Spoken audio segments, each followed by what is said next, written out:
اور میں یہاں آپ کے سامنے ایک بات رکھنا چاہتا ہوں، شاید آپ چونکیں بھی پریشان بھی ہو جائیں، لیکن انشاءاللہ وہ پریشانی جلدی رفع بھی ہو جائے گی۔ دیکھیے، ہمارے جو اسلاف ہیں، صحابہ کرام کے بعد ائمہ، یہ ہمارے اسلاف میں چوٹی میں ہیں۔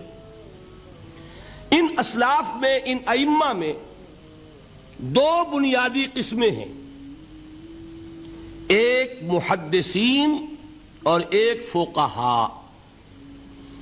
محدثین، ان کا کام کیا تھا؟ قرآن تو اللہ نے خود جمع کر دیا تھا، میں پہلے دن بیان کر چکا ہوں حضور کے سیرہ مبارک میں۔ حضور نے صحابہ کو اسی ترتیب سے قرآن پڑھا دیا اور سینکڑوں صحابہ نے یاد کر لیا۔ پھر جو کمی اگر رہ گئی تھی، کتابی شکل میں حضرت ابو بکر لے آئے۔ پھر اگر اس میں کوئی فرق پڑ رہا تھا پڑھنے کے انداز میں، تو ایک کتابت کے اوپر جمع کر دیا حضرت عثمان نے۔ بات ختم ہو گئی۔ خلافت راشدہ میں قرآن کا معاملہ تو محفوظیت کی آخری درجے کو پہنچ گیا۔ اب اصل مرحلہ کیا تھا؟ حضور کے اقوال مبارک کو جمع کرنا، ان کو بھی تو سمیٹنا ہے نا۔ صحابہ ہیں، منتشر ہو گئے ہیں، کوئی صحابی کوفے چلے گئے، کوئی صحابی دمشق چلے گئے، کوئی کہیں چلے گئے، کوئی کہیں چلے گئے۔ میزبان رسول جو ہے وہ دفن ہے قسطنطنیہ کی فصیل کے باہر، حضرت ابو ایوب انصاری رضی اللہ تعالی عنہ۔ اب ان سب کے پاس، کسی کے پاس اتنی احادیث، کسی کے پاس اتنی احادیث، ان کو جمع کرنے کا کام، پھر چھان پھٹک کرنے کا کام، پھر مرتب کرنے کا کام، یہ کس نے کیا؟ محدثین کرام نے۔ بہت بڑے محسن ہیں اس امت کے محدثین کرام، پوری زندگیاں کھپائیں۔ ایسا بھی ہوا ہے، ایک صحابی مدینے سے چلتے ہیں، ایک محدث مدینے سے چلتے ہیں، انہیں معلوم ہوتا ہے کہ ایک صحابی دمشق میں ہے، ایک حدیث وہ بیان کرتے ہیں، ذرا باریک بات ہے، سمجھ لیجئے گا۔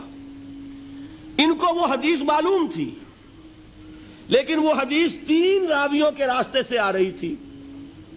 ان کے پاس جو حدیث تھی وہ 2 راویوں کے حوالے سے تھی۔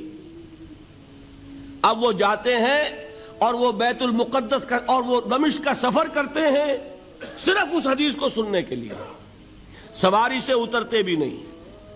میں نے سنا ہے آپ حضور کی یہ حدیث بیان کرتے ہیں، جی ہاں، ذرا مجھے سنا دیجئے۔ سنا دیا، ویسے ہی اپنے اونٹ کی جو ہے گردن موڑ لی کہ واپس، بھائی اترو، ٹھہرو، قیام کرو۔ نہیں، میں صرف ایک حدیث رسول تم سے سننے کے لیے آیا تھا، میں اپنے اس سفر میں کوئی اور مقصد جمع نہیں کرنا چاہتا۔ یہ کام کیا محدثین نے۔ بہرحال میں اس وقت جمع و تدوین حدیث کے موضوع پر میری گفتگو نہیں ہے، لیکن چونکہ ہمارے اس جدید دور کے فتنوں میں ایک فتنہ ہے انکار حدیث کا۔ لوگ سمجھتے ہیں جیسے کہ ڈرائنگ رومز میں بیٹھے ہوئے آرام سے کتابیں پڑھتے ہیں، شاید ایسے ہی محدثین کا کام تھا۔ انہوں نے جس طرح زندگیاں لگائی ہیں اور جس طریقے سے حدیث کو جمع کرنے کے لیے مشقتیں جھیلی ہیں، اس کا آج ہم تصور نہیں کر سکتے۔ اچھا، وہ تو محدثین کرام ہیں، ان میں بھی اب ایک کا نام نوٹ کر لیجئے، چوٹی پہ کون ہے؟ امام بخاری، امام مسلم، امام ترمذی، امام احمد ابن حنبل، امام ابن ماجہ، امام ابو داؤد، سب ہیں، لیکن چوٹی پر رئیس المحدثین کون ہے؟ امام بخاری۔ اچھا، اب تیسرا طبقہ ہے ہمارے ہاں، دوسرا، وہ ہے فقہاء۔ قرآن بھی جمع ہو گیا، حدیث بھی آ گئی، اب اس سے احکام نکالنے بھی تو ہے نا، استدلال کرنا ہے، حدیثوں کو جوڑنا ہے، قرآن کے ساتھ ان کا ربط تلاش کرنا ہے، اور پھر کوئی حکم تلاش کرنا ہے، اجتہاد کرنا ہے۔ یہ کام جنہوں نے کیا انہیں ہم کیا کہتے ہیں؟ فقہاء کرام۔ اور ان میں بہرحال جو لوگ یہاں جمع ہیں، مجھے یقین ہے کہ وہ اس بات کو تسلیم کرتے ہوں گے کہ ان میں چوٹی پر ہیں امام ابو حنیفہ رحمۃ اللہ علیہ، امام اعظم۔ ٹھیک ہے، کسی کی رائے ذرا مختلف بھی ہو سکتی ہے، کوئی شافعی مسلک کا ہے تو امام شافعی کو بہرحال وہ اونچا درجہ دے گا، مالکی مسلک کا ہے تو امام مالک سے اسے زیادہ نسبت ہے۔ لیکن واقعہ یہ ہے پوری دنیا نے تسلیم کیا ہے کہ قانون کا جتنا سینس امام ابو حنیفہ کو ہے، قانون ایک علیحدہ شے ہے، اخلاقیات علیحدہ چیز ہیں، ایک شے کا اخلاقی تقاضا کچھ اور ہے، قانونی تقاضا کچھ اور ہے۔ آپ کو کسی نے تھپڑ مارا، اخلاقی تقاضا کیا ہے؟ معاف کر دو بھائی، اور قانونی تقاضا کیا ہے؟ جوابی تھپڑ رسید کرو، اس لیے کہ اگر یہ نہیں کرو گے تو اس کی ہمت افزائی ہوگی، یہ کسی اور کو بھی تھپڑ مارے گا۔ قانون کا تقاضا یہ ہے، السن بالسن، دانت کا بدلہ دانت، والاذن بالاذن، کان کا بدلہ کان، قانون یہ ہے۔ اور اخلاق کا تقاضا کیا ہے؟ وَإِن تَعْفُوا وَتَصْفَحُوا وَتَغْفِرُوا، اگر تم بخش دو، معاف کر دیا کرو، لوگوں سے درگزر کیا کرو، فَإِنَّ اللَّهَ غَفُورٌ الرحیم، تو اللہ بھی تو غفور الرحیم ہے۔ تقاضے متضاد ہو گئے کہ نہیں؟ کسی معاملے کے اخلاقی پہلو پر نظر رکھنا یہ اور مزاج ہوگا، اور کسی معاملے کے قانونی پہلو کی گہرائی میں اترنا یہ اور مزاج ہے۔ میں اپنا احساس عرض کر رہا ہوں، اور دنیا میں جو بات مانی گئی ہے کہ جس کا نام لیگل سینس ہے، قانون کا ایک فہم، اس میں دنیا کا کوئی شخص مقابلہ نہیں کر سکتا امام ابو حنیفہ کا۔ آپ صحابہ کو ان سے مستثنیٰ کر دیجئے، ظاہر بات ہے انبیاء اور رسولوں کا معاملہ نہیں ہے، تو باقی انسانی نوع انسانی کے اندر امام ابو حنیفہ کا پلے کا کوئی شخص، ان کے برابر کا کوئی شخص قانون کا فہم رکھنے والا آج تک پیدا نہیں۔ تو سید الفقہاء کون ہوئے؟ امام ابو حنیفہ۔ اور رئیس المحدثین کون ہے؟ امام بخاری۔ یہ ساری جو میں نے اس وقت آپ کو تمہید بیان کی، وہ اس مسئلے کے لیے پریشان کن مسئلہ یہ ہے کہ امام ابو حنیفہ کی طرف یہ بات منسوب ہے کہ وہ یہ فرماتے ہیں الایمان قول، ایمان نام ہے صرف قول کا، عمل اس میں زیر بحث نہیں آتا۔ ولا یزید ولا ینقص، وہ ایمان نہ گھٹتا ہے نہ بڑھتا ہے۔ ایک سٹیٹمنٹ سمجھ میں آ گیا نا؟ اب دوسرا سٹیٹمنٹ سنیے، وہ ہے امام بخاری کا، رئیس المحدثین کا، الایمان قول وعمل، ایمان نام ہے قول اور عمل کے مجموعے کا، قول اور عمل دونوں چیزیں ایمان میں شامل۔ وَيَزِيدُ وَيَنْقُصُ، وہ گھٹتا بھی ہے بڑھتا بھی ہے۔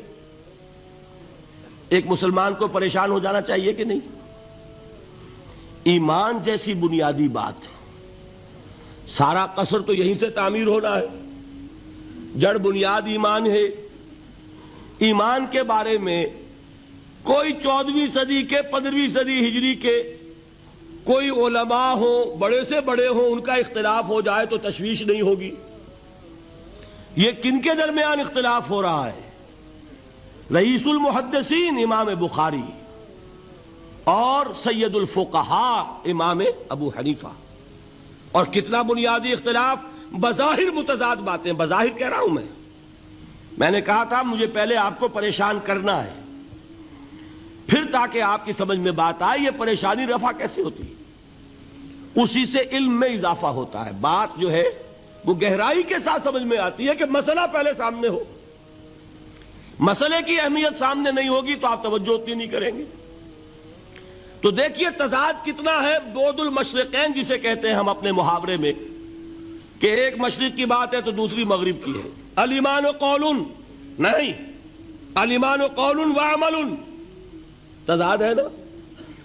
لا یزید ولا ینقص، نہیں، یزید وینقص۔